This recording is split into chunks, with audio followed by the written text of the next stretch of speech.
अस्सलामु अलैकुम वरहमतुल्लाहि वबरकातुहू। उम्मीद करती हूँ कि आप सब ईमान और सेहत की बेहतरीन हालत में होंगे। इंशाअल्लाह अज़्ज़ वजल अल्लाह सुब्हानहू व तआला आप सबकी तरफ बढ़ने वाले हर शर को खैर में बदल दे। आज हम देखेंगे हदीस।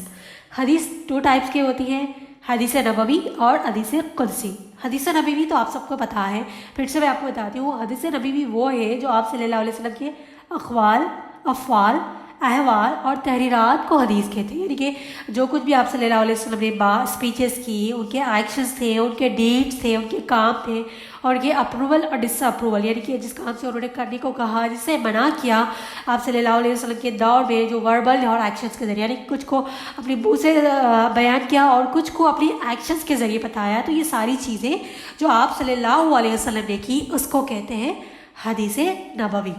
ठीक है, तो जो कुछ भी हम हदीसें पढ़ते हैं, जो अलग अलग हदीसों के नाम मेंशन होते हैं, वो इंशाल्लाह हम कल देखेंगे। तो आज मैं आपको बस हदीस और हदीस नबवी के बारे में बताती हूँ। तो जो आप सल्लल्लाहु अलैहि वसल्लम ने सारे काम किए, तो जब के ज़माने में सहाबिया जो थे वो लोग ना हदीस को राइट डाउन करते थे। तो आप लोग यहाँ जैसे देखते हैं कि हज़रत आयशा रज़ी अल्लाह अन्हा तरह फरमाती है कि आप सल्लल्लाहु अलैहि वसल्लम ने फरमाया, और इस तरह देखते हैं कि हज़रत अबू बकर सिद्दीक़ रज़ी अल्लाह वसल्लम ने रिवायत करते हैं कि आप सल्लल्लाहु अलैहि वसल्लम ने फरमाया था। इस तरह से इसको कोट किया जाता है, ठीक है, रिपोर्ट किया जाता है। ये है हदीस नबवी जो आप सल्लल्लाहु अलैहि वसल्लम ने किया। हदीस कुदसी वो है जो अल्लाह की तरफ से है, यानी कि जो भी वर्ड्स और जो भी मीनिंग है जो आप सल्लल्लाहु अलैहि वसल्लम उसको बयान करते हैं, रिपोर्ट करते हैं, वो अल्लाह की तरफ से है, जिसमें जो अल्लाह सुब्हानहू व तआला ने डायरेक्ट आप सल्लल्लाहु अलैहि वसल्लम को वही के ज़रिए नाजिल की और आप सल्लल्लाहु अलैहि वसल्लम ने वो हम तक पहुँचाई। और हदीस नबवी भी जो है वो आप अल्लाह की तरफ से है, वही के ज़रिए, लेकिन जो मीनिंग है अल्लाह की तरफ से, लेकिन जो वर्ड्स है वो आप सल्लल्लाहु अलैहि वसल्लम की तरफ है। यानी कि जैसे कि अभी देखिए, अगर कोई एक लेसन हो, कुछ भी हो, अगर आपको टीचर कुछ एक्सप्लेन करती है, यानी कि एक लेसन आपको पढ़ाया जाता है, तो वो वर्ड्स होते हैं, उसकी मीनिंग एक होती है, तो उसका वर्ड्स उसको टीचर एलैबोरेट कर एक्सप्लेन करने के लिए उसमें कुछ अपने वर्ड्स ऐड करती है।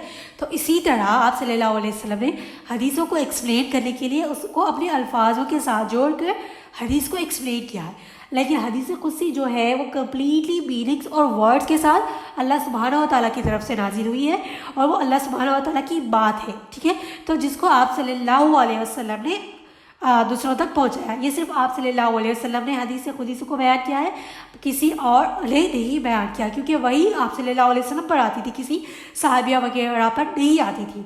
तो ये है हदीस कुदसी और ये है और हदीस नबवी। दोनों में डिफरेंस ये है कि हदीस कुदसी अल्लाह की तरफ से है और हदीस नबवी भी अल्लाह की तरफ से है, लेकिन उसको एक्सप्लेन किया गया आप सल्लल्लाहु अलैहि वसल्लम ने, और उसको अमल में लाया, और उसको जो काम करना है नहीं करना है वो सारी चीज़ें एक्सप्लेन की गई। तो आज की क्लास में बस इतना ही, हदीस कुदसी और हदीस नबवी। इंशाल्लाह कल की क्लास में हम हदीस के बारे में और मज़ीद जानेंगे इंशाल्लाह। अल्लाह सुब्हानहू व तआला से दुआ है कि अल्लाह सुब्हानहू व तआला जितना सुना है उस पर अमल करने की तौफीक अता फरमाए, और बोलने सुनने में अगर कोई गलती है तो माफ़ फरमा दे, और हम सबको दीन पर इस्तिक़ामत अता फरमाए। आमीन सुम्मा आमीन। जज़ाकुमुल्लाहु खैर। अस्सलामु अलैकुम व रहमतुल्लाहि व बरकातुहू।